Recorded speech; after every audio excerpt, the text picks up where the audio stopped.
Welcome to the Wellness Amazon podcast. This is a podcast for highly sensitive people, people that have high intuition and are just in tune with themselves and the outer world. Come and listen to multiple different high spectrum subjects and just peek behind the curtain. But I warn you, once you peek behind the curtain, you can never go back. Have fun. Enjoy. Welcome, everybody. Another episode of the Wellness Amazon podcast, season 2. I can't believe it. We made it through season 1 and we're now in season 2. Everything about spirituality, energy, religion, all the woo-woo stuff you can imagine that you might think is woo-woo stuff, but actually there's a lot of things backed up by science. And I just realized that we have listeners from India, Germany, Denmark, Netherlands, and Puerto Rico. Welcome wherever you're tuning in from. Very excited you're here.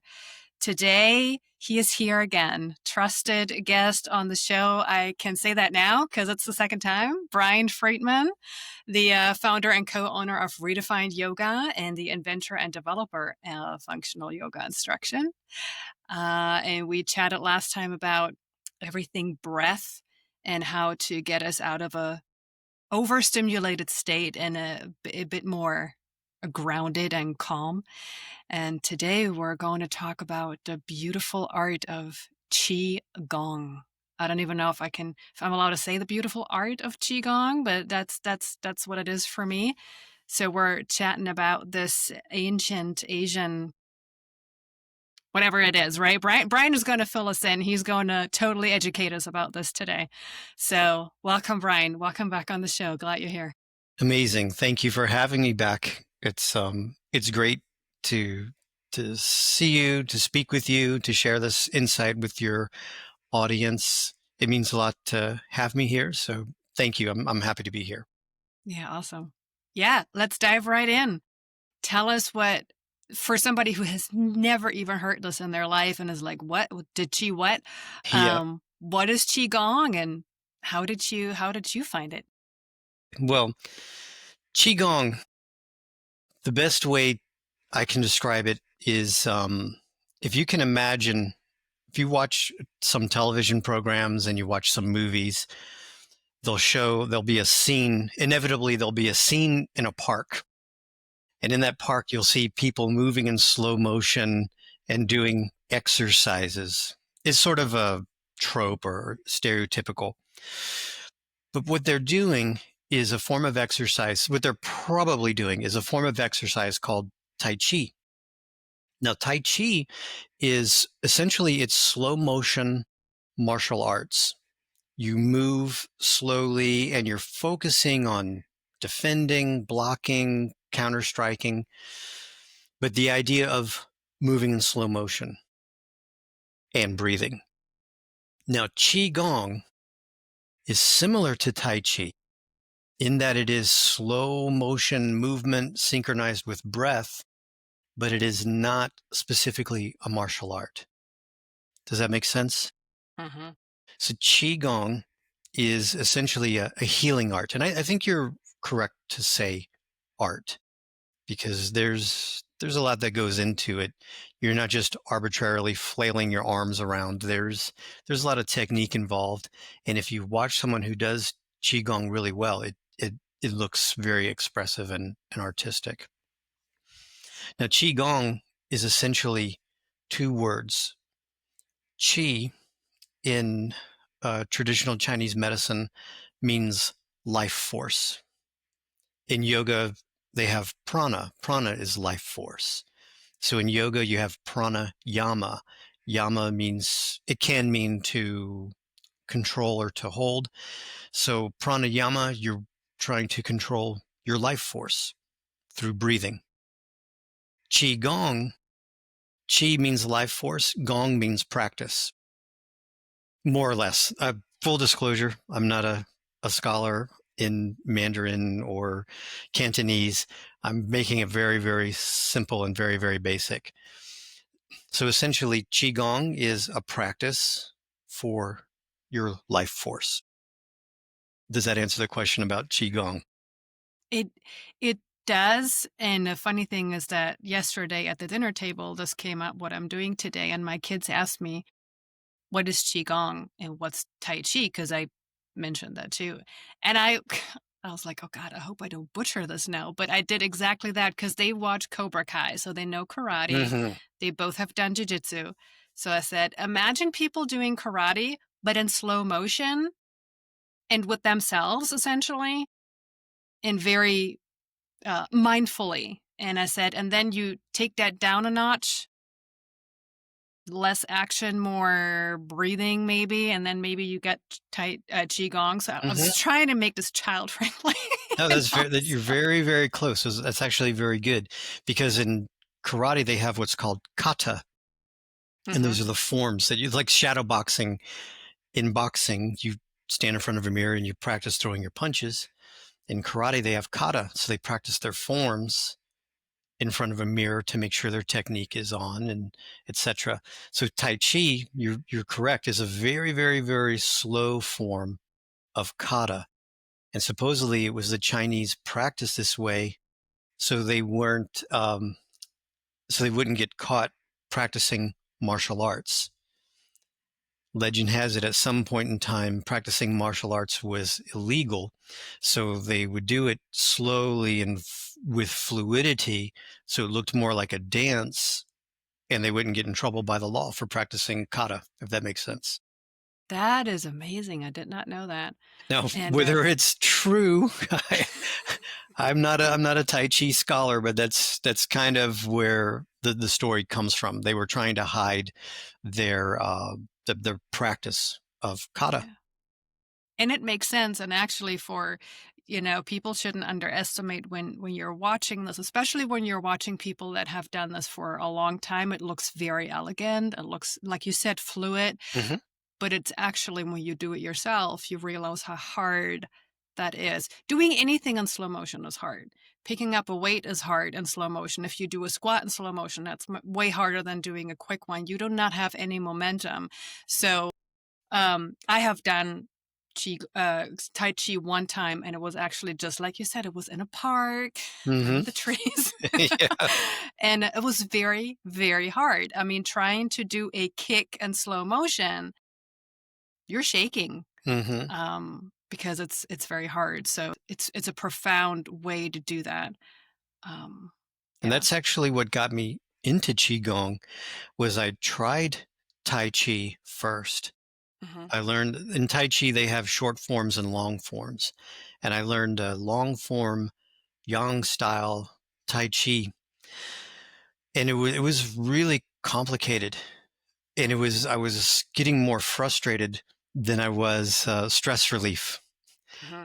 And I thought to myself, well, this is the exact opposite of what I'm trying to achieve. Because back in those days, you and I were speaking earlier, it was about 27 years ago when I stumbled on to Qigong. And back in those days, I was practicing Brazilian Jiu Jitsu. I was practicing like really vigorous and strong kinds of things, powerlifting, Brazilian Jiu Jitsu. And I realized at some point, somehow I figured it out, that I can't just burn the candle at both ends. I need something to offset all this like kind of aggressive stuff. I said, why not Tai Chi? Let's try it. And I learned in 84, and it's 84 steps in the long form. But I know I said it earlier. I was getting more frustrated than I was de-stressed. So it was having the opposite effect on me. And as part of the study through Tai Chi, I found this word Qigong. Like, what is Qigong? So I went to look for Qigong. Back in those days, we didn't have the internet. We didn't have YouTube and things of that nature. So I had to go to a bookstore. And that's when I found a book on Qigong. And I looked at it and I said, okay, now this I can do because it's simple. And the way I practice it is simple. Qigong can also get very complex. Like you can get into positions where you have to shift your weight and do a slow motion kick and bring your arms back and stuff. But the way I integrated into my own practice was simple. What's the simplest thing I can do to integrate movement and breath? And I would even break Qigong down into smaller components so I could get that meditative effect of the breathing and the physical side, if that makes sense. It does make sense.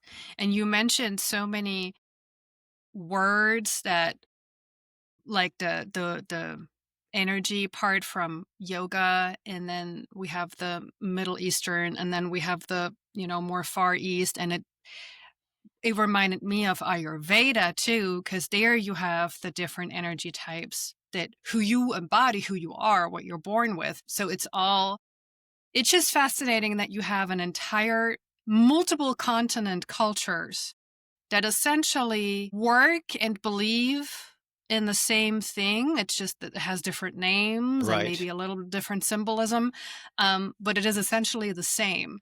So it's just to me, it's another proof that we shouldn't shoot that down in our Western modern society, because all these cultures can't be wrong for thousands of years.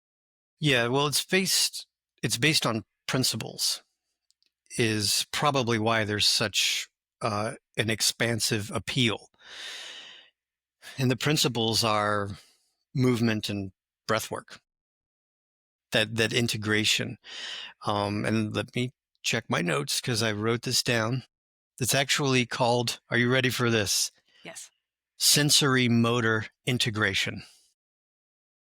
Sensory motor integration.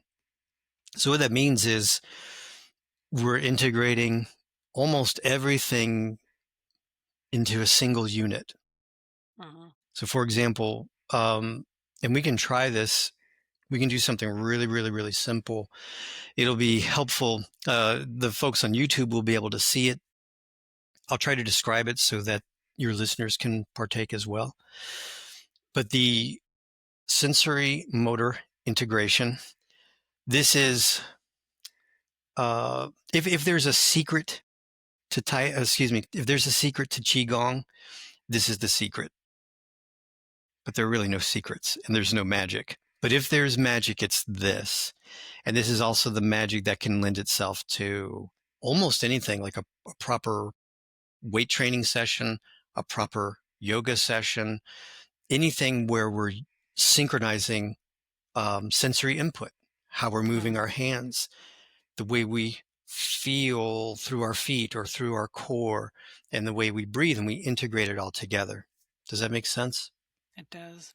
So very simple way to experience this. If we want to, you just sit up tall. So try to find a position where you're not leaning against something if you can help it, but to sit up. In this case, I'm just sitting on an office chair. I'm sitting on the edge of the office chair.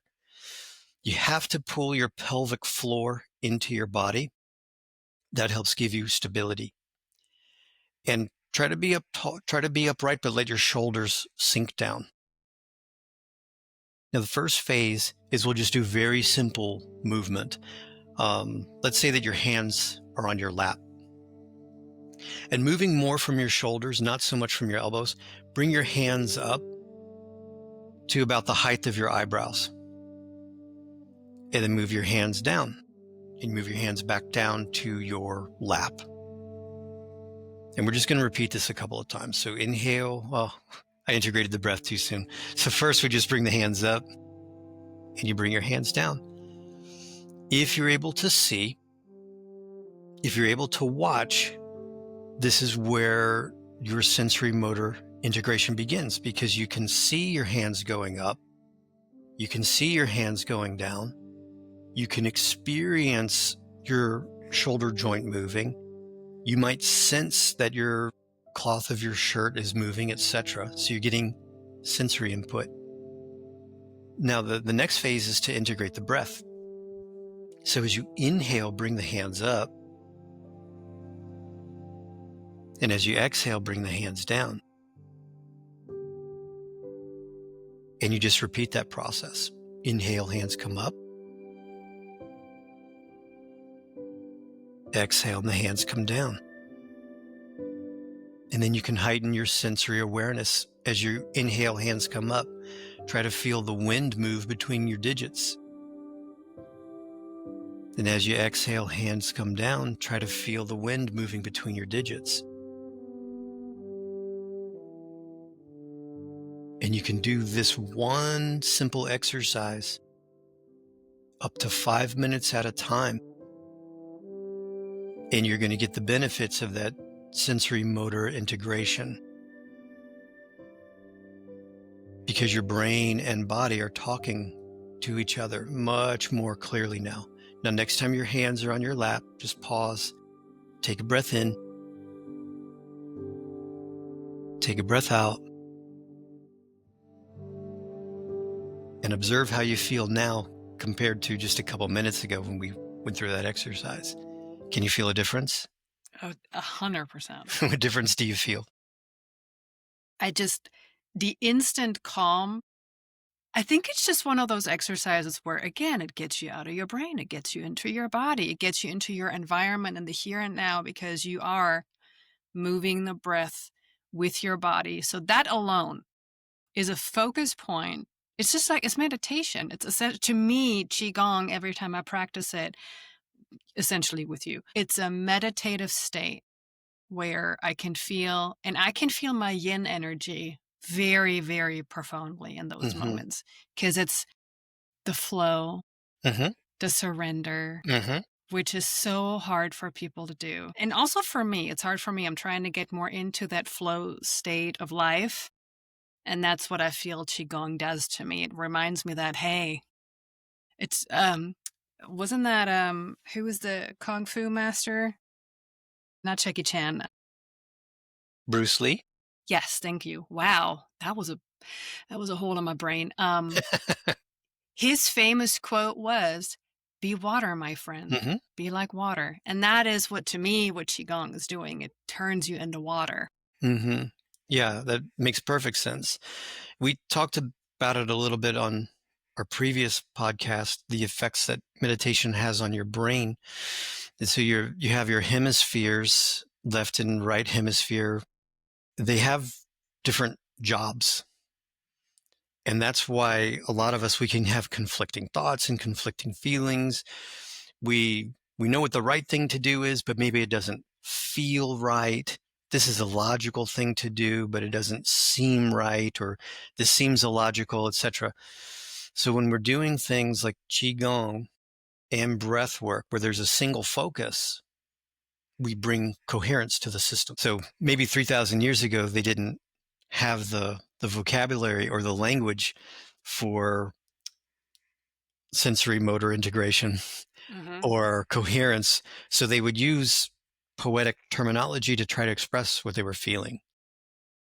But we've got the terminology now, so we can, I try to be as pragmatic as possible. I don't have anything against woo-woo. And I don't know, is there a nicer way of saying woo-woo by any chance? Well, some people call it New Age. New Age? I just, I have not seen any terms that are not offending somebody somewhere, Of course. Yeah, because of then course. you have the, religion and spirituality. They don't always go together for everybody, which that's going to be a whole nother podcast. But yeah, it's like, saging. Mm-hmm. People say that's woo woo. Well, actually, there's science behind saging, because burned sage is very disinfecting to the air. Mm-hmm. So there you And go. or the Yeah. tears you cry when you're sad, very, very sad, and you cry. They did studies on those tears coming out of your tear ducts, and they're actually full of toxins. Interesting. So Well, I know they've got anything with salinity, perspiration, tears, Mhm. that's um, detoxing, so Yeah. to speak. Yeah, like your skin is supposed to be the largest detoxing organ in the body, Mhm. isn't it? Mhm. Yeah. Yep. So it's just for me trying to get closer and closer. The woo woo might get my attention, but it's the claims that's where I start to get my feathers get a little bit ruffled. So I want to look a little bit more towards science to see if these claims are Mhm. true or not, no matter what it is. And so fortunately for me, the Qigong, it's vetted. Like there's peer-reviewed studies that explain why you have benefits of Qigong, what the benefits are, etc. For me, it's not about life force energy and things of that nature. For me, it's about the motor skill, the hemispheres of the Mhm. brain connecting, the coherence and things of that nature. Does that make sense? That does make sense. What does because I know chi is that life energy that we Hmm. have, but what is the gong? Oh, that's practice. That means to practice. Okay. So you're practicing to build up your life force energy, Okay. which makes sense because we know now that just to move, just moving is beneficial because of the way it affects your lymphatic system, the way it helps your heart, bone health, joint health, just from moving around. So maybe back in those days, they didn't know enough to just move around. They made it look a little nicer and poetic and maybe mystical, but really it just boils down to your moving and breathing. Mhm. Okay. Qi gong. All right. Qigong. Yeah. It, it's just funny because there's chi, chi and then there's um your jing. That's the other one. And I actually had to look that up before we got on because I was like, what is the difference between chi and jing? What did you come up with? I came up with a beautiful metaphor Let's hear it. that I found on Google. Okay. It said that it's like jing is the candle and chi is the flame of the candle. So, hmm, Nice. yeah. What's your explanation? None, because I don't really dig that deep. So Jing, I don't know. I don't know if it has to do with personality types or not. Sort of like I know you were speaking about Ayurveda, where you've got Sattva, and the third one I can't remember off the top of my Pitta. Yeah. Yeah. Did I say those right? Pitta, Kapha There's one that starts with a V. in Ayurveda. Mhm. I'll have to Because look that apparently one up. that's apparently my type, but I Oh, really? forgot Oh, what it's is it Vata. is it Vata? Yeah, Uh-huh. that's it. So Mhm. that's what it is. Vata, Kapha, and Pitta. Those are the three. Mhm.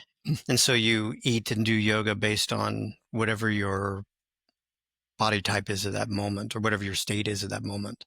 So I don't know. I don't know if Jing is similar to that or not. Mhm. I don't know where it comes from actually. I just picked it up and heard from Okay. somebody who was talking about jing, but it sounded like that is more of a physical energy and not just the life force. So it's that's I think how maybe the metaphor with the candle comes from. It's Hmm. more that complete source where everything comes from kind of. I don't know. The same with Um Vata and stuff like that. That those are physical mhm. attributes as well. So it could just be the Chinese equivalent to Ayurveda Mm, or those Ayurvedic expressions. We'll have to yeah. get fact checked by one of your viewers. Yeah. I mean, I never believe, but I had my issues with those because again, it's like these three times and somebody's trying to put you in a box. Hmm. I was like, that doesn't. I don't know. I don't fit any of those until I talk to someone who is trained in Ayurveda and practices it and knows all about this and says, "Oh no, you everybody is every box, Correct.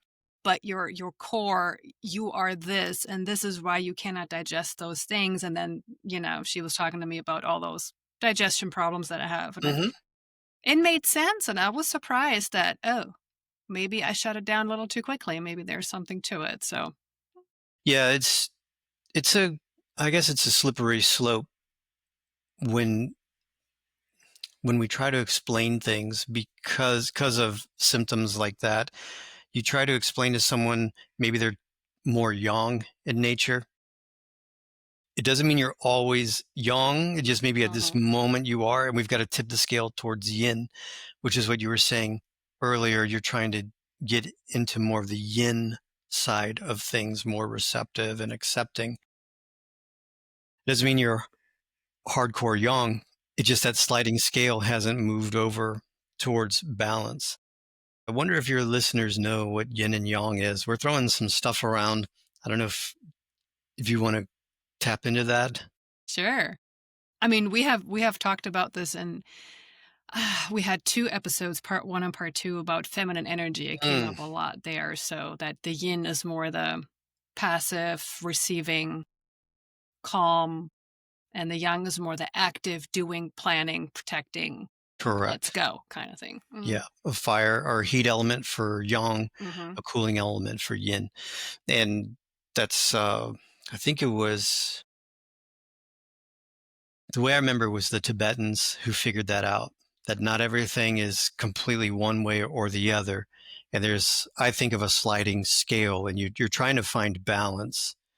So if you have attributes, if you're trying to force things, getting frustrated, make things happen, you're tipping a little more towards yang. So in order to bring balance, you need to be a little more receptive, less Mm-hmm. controlling, etc.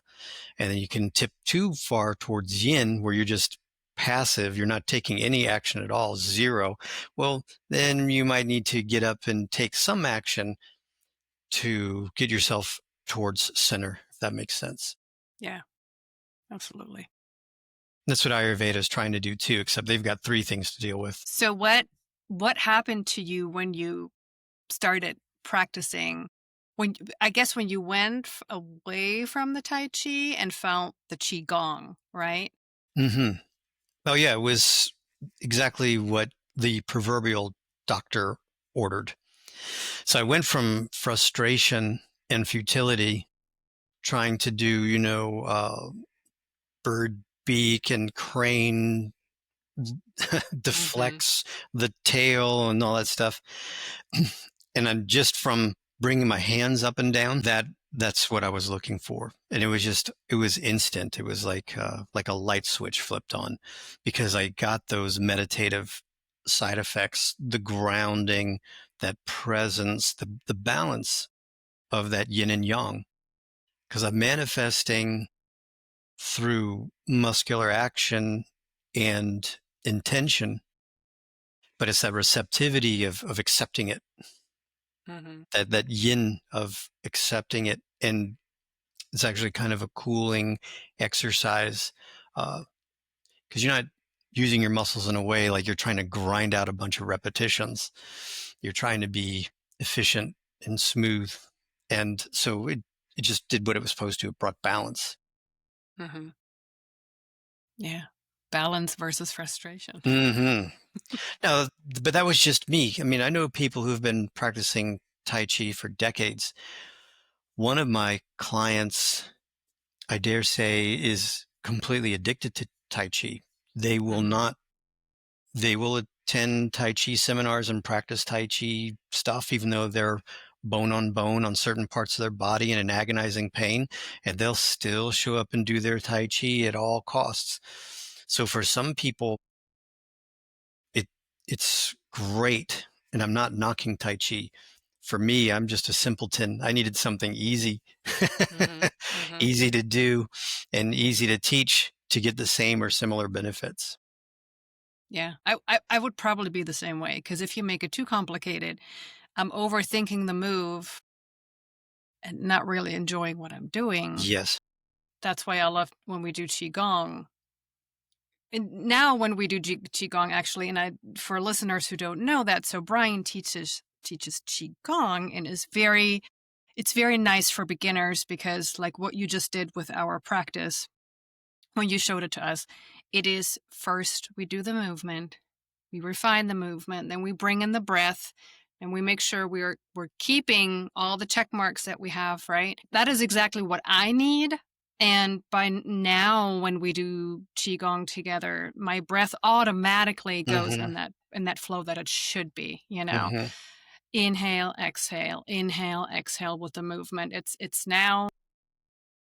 I don't know if I can call that muscle memory, because it's the breath, but it's just there, and it Hmm. just naturally flows that way. So that's which is nice because it's another thing I don't necessarily have to be very vigilant about, and I can focus on the movement or, like you said, how does the air between my fingers feel and all that stuff, and it gets me out of that worry, Hmm. all this to-do list that I have. It's just, to me, more effective than meditation.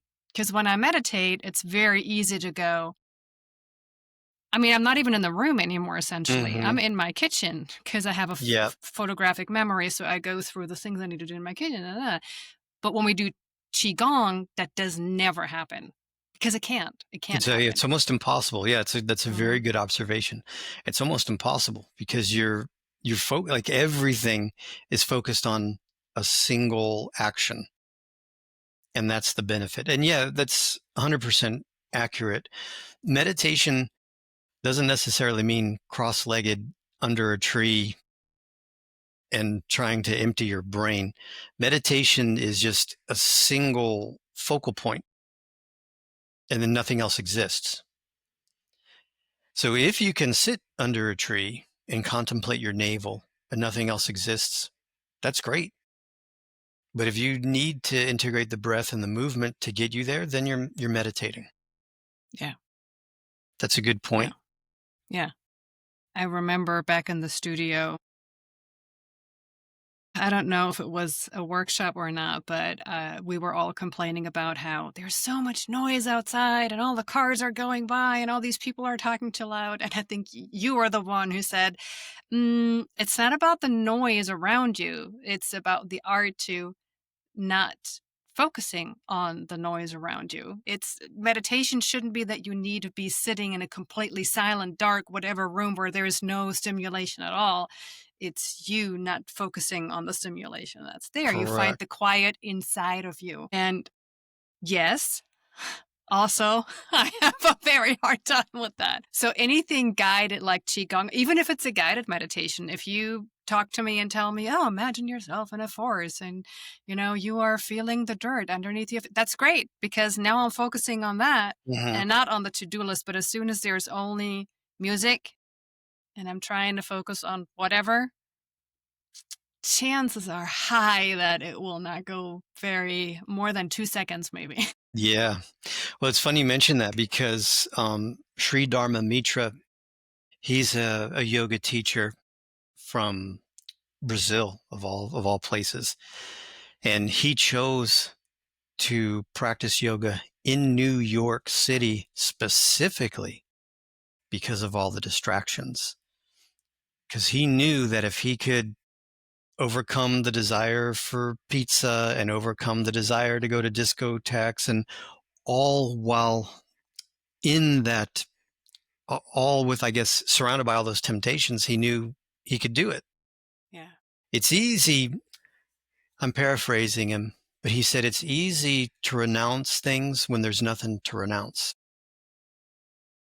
Right? So you can sit in India, you can go spend your money, spend your time, go to India, some parts of India, some parts of anywhere in the world where there are no distractions. There's no technology, there's no movies, there's no cars, there's no music, there's nothing. Just a very simple way of living. It's very easy to renounce all that. So then you come to the States or you go someplace else where there's a lot of distractions, not so easy to renounce. Hmm. So you're right. We practice the internal side of things where it's relatively easy if we get strong. So we stand in our living room, we do our Qigong, and we build resilience so that when we go out into the world, hopefully it's not as affecting us as much as if we didn't have some kind of an internal practice. Yeah, Yeah, it's a good absolutely. observation. And it's like you said, it's a practice, Hmm. Oh, yeah. It's not going to be Oh, immediately no. 100%. You have to practice it just like you have to train a muscle. Do you brush your teeth once in a lifetime? Hopefully not. You're brushing your teeth once, twice, maybe 3 times a day because you're trying to maintain the health of your teeth and your gums. So if you want to maintain that health, that internal practice, you got to you have to be consistent with it. You can't just do Qigong once and then you're good to go. Most people, I don't know, there might be an outlier out there who's like, okay, I did Qigong one time and now I'm good for the rest of my life. That person may or may not be out there in the world. But most of us, we have to be consistent, and you show up and you're consistent. Even 5 minutes a day will serve you better than one marathon session on the weekend, let's say. 5 minutes a day, just even one exercise, 5 minutes a day can work wonders for the internal practice and building the resilience to overcome the outside noise. We'll put it that way. Yeah, absolutely. Amazing. I agree. Awesome. Did we cover everything Qigong? I think so. I can't, let's see if I have any notes. Now, I was actually, my notes were about the Tai Chi. What does okay, this might sound stupid. What does the Tai stand for? That is a great question. And I'm not sure. I know it's like Tai Chi Chuan is it's supposed to be like a super martial art type thing. So I don't know if it's just part of a longer word, Tai Chi Chuan, and it becomes Tai Chi. But we can Google that real fast and edit that back in if we want to. Yeah, interesting. I didn't know. I was wondering about that. And then Tai Chi maybe we Chuan. should Yes. talk about someone who has never done this before, has no clue, or even maybe once or twice, but it's been a while.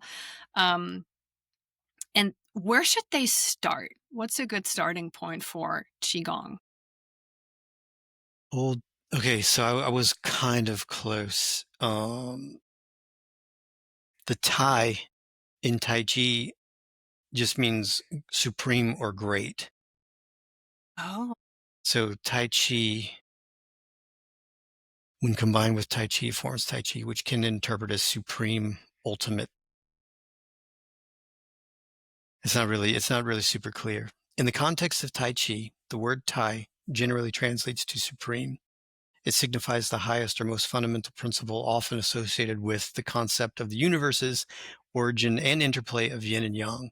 When combined with Qi, it forms Tai Chi, which can be interpreted as supreme ultimate. okay. Directly from Google.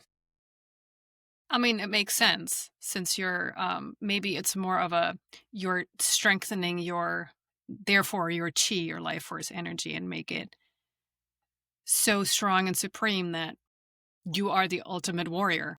Yeah, so I mean, I know that Qigong is great for any beginner because, again, it's just any body shape, any age, any whatever, women, men, anybody can do it. So where would one go if they wanted to start, I guess, Qigong practice? Well, first things first, as you mentioned a second ago, make sure you're cleared for physical activity, no matter what. Anytime you take on any new exercise program, make sure that you're good to go. Now, as a shameful plug for my YouTube channel, people can search Redefined Yoga on YouTube.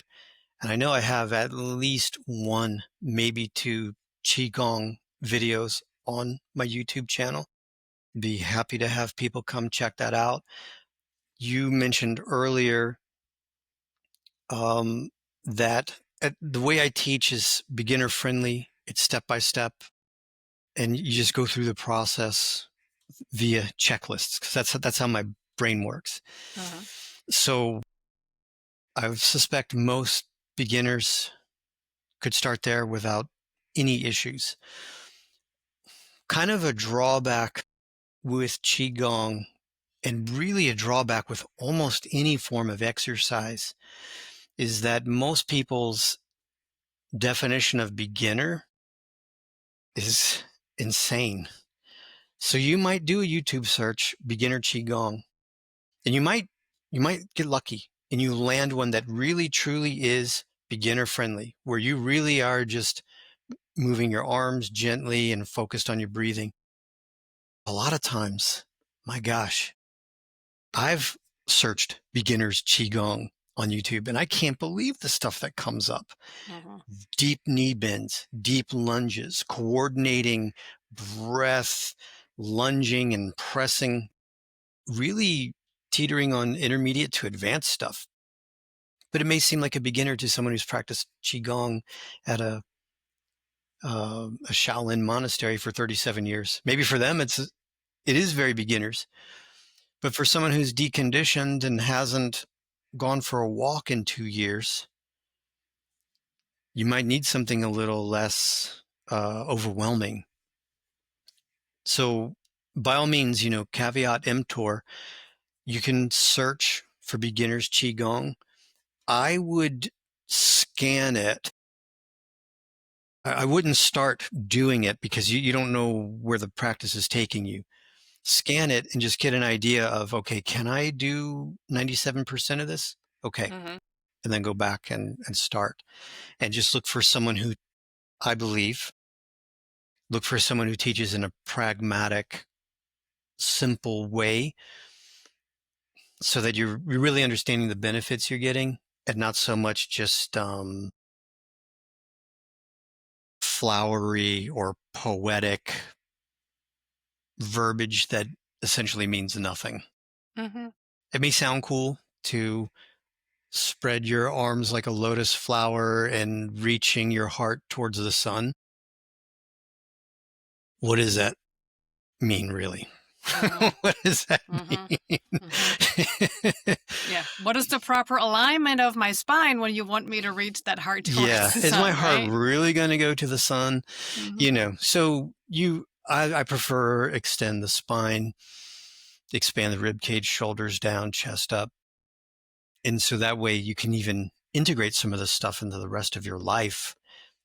When it's time to reach for a coffee mug in the cupboard, you're not trying to bring your heart chakra to the sun.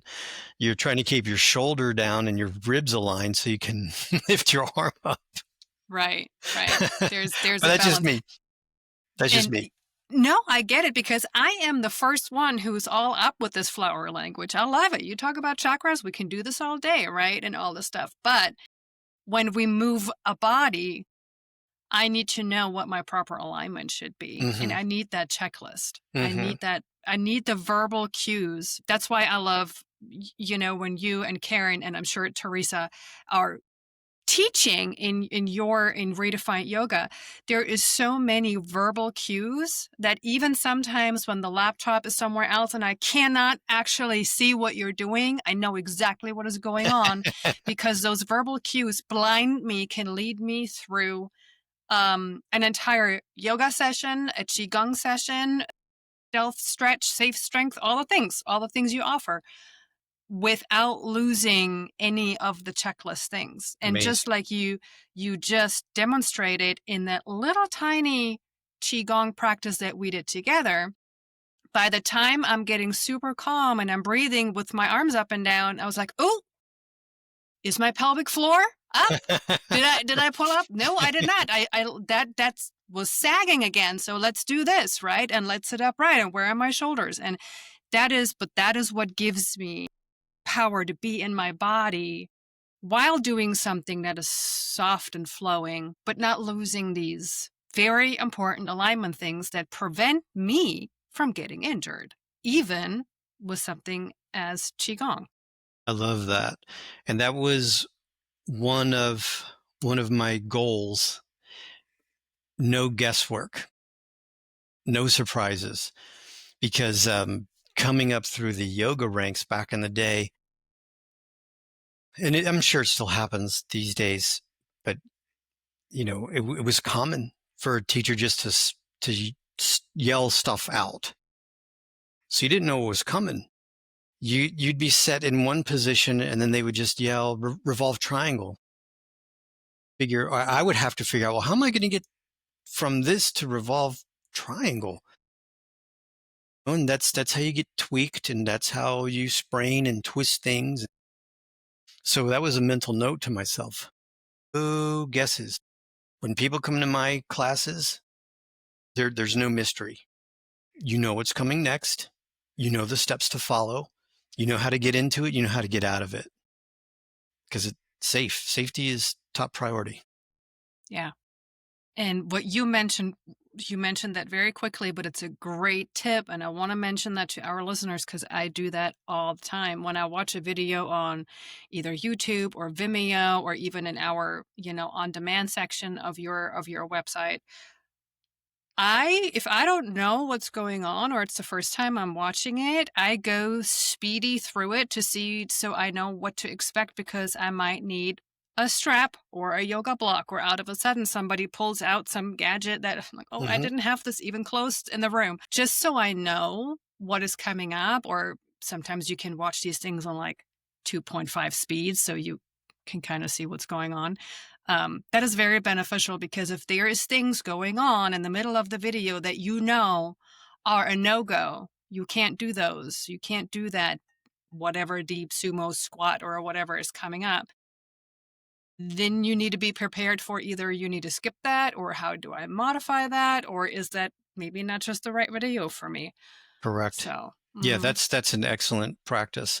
And I'm just echoing what you're saying, because I've got clients who they'll scan the video first to make sure it's something they can even do. Well, you mentioned our on-demand. So we have our on-demand library, and we also have what's called the VIP vault.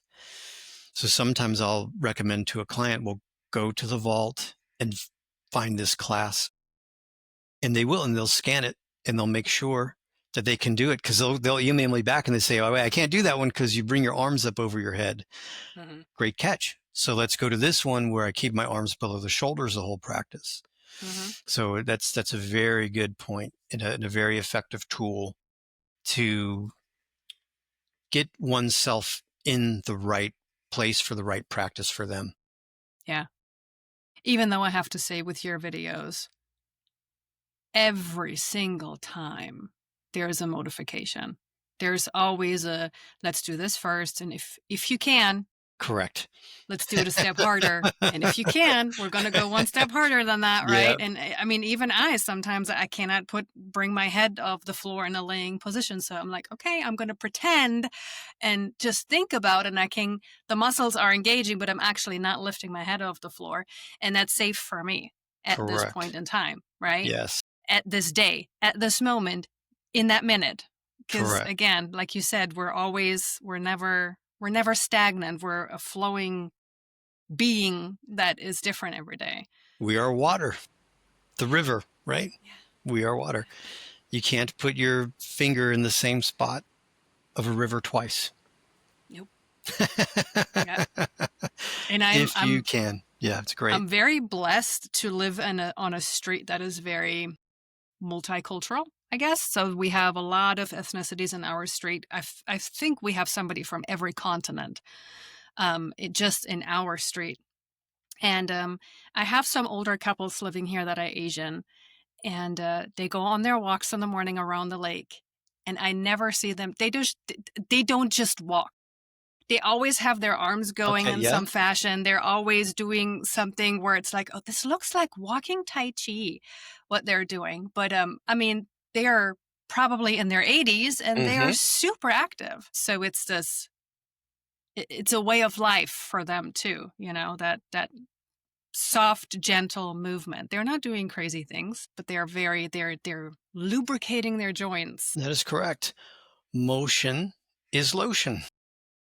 Yeah, And that's for that's a real. good one. Well, I mean, it's because your synovial joints, the lubricants between your joints don't have a circulatory system. It's like your heart pumps blood throughout your system, but you don't get synovial fluid pumped through your system. So you have to move. It's use it or lose it kind of thing. So if you keep your joints moving, the movement displaces the joint salts, and then the synovial fluid gets replenished. Mm-hmm. And I've heard that there's phrases in every culture that talk about this. So in Germany, we say, wer rastet, der rostet. So obviously there Some rhymes a rusting little in bit. there. Yes. So who rests is who rusts. There you go. Mm-hmm. Yeah, 100%. So, And yeah. there's an American expression too. To rest is to rust. Okay. So maybe it has German origins. Probably. Either or. Yeah. Yeah. Yeah. To rest is to rust. And, of course, there are times and there are reasons and seasons for everything. It doesn't mean you have to be moving around every day, all the time, 24/7. Right. We do need to recover as well. So there's a time for rest as well. And that's where we kind of go back to the whole yin and yang thing, right? Because if you're too active, always constantly moving, never resting, then you burn out. Yeah. But if you're always just lying around doing nothing, you rust. So we try to bring that lever back to the center. We get a good balance. Do it with purpose. Yeah. Yeah. I always think if you do things without purpose, then it's like, you're losing the balance around. 100%. Yeah. I will link, again, everything about you in the show notes so people can find you. I highly recommend to go with you for Qigong. Obviously, I'm biased about that, right? Thank you. But I really do believe that the Qigong you teach it is safe, it's sustainable. It, like I said, verbal cues are the absolute key. It's not too wishy-washy out there, and it has the same beautiful effect in terms of how your energy feels when you're done. So you really bring that energetic, but also the scientific together. So you can be the super hardcore science-based skeptic and you will love it. And you can be the super woo-woo, I burn sage every day in my house kind of person and you will still love it. So I think yours is just the best. Oh, well, thank you. Thank you. That means a lot. Thank you. Yeah. Well, thank you again for being on the show, Brian. It was such a pleasure to talk about this. And again, I think it's helpful to talk about these things and to bring this into the world so everybody knows about those things and can use it as a tool to better their chi. Awesome. Well, thanks again. I'm happy to speak with you and happy to hear from your audience. If I need to be fact checked or if they have questions, I'm easy to find. I'm happy to help and I'm happy to respond to specific and actionable feedback. So don't be shy. If I was wrong on anything, just let me know and I'll correct it and be better next time. Awesome. Thank you, Brian. Thank you, Thank you. everybody, for tuning in. If you tuned in, give it a thumbs up, give it a star rating, give it a subscribe, all the things you can possibly do on all the platforms. Choose your poison there, and we see you next week. Thank you so much for being here with me today. I hope you enjoyed. You can give it a thumbs up, you can give it a review, you can share it with somebody you think might resonate with this. Have a great day. See you next time.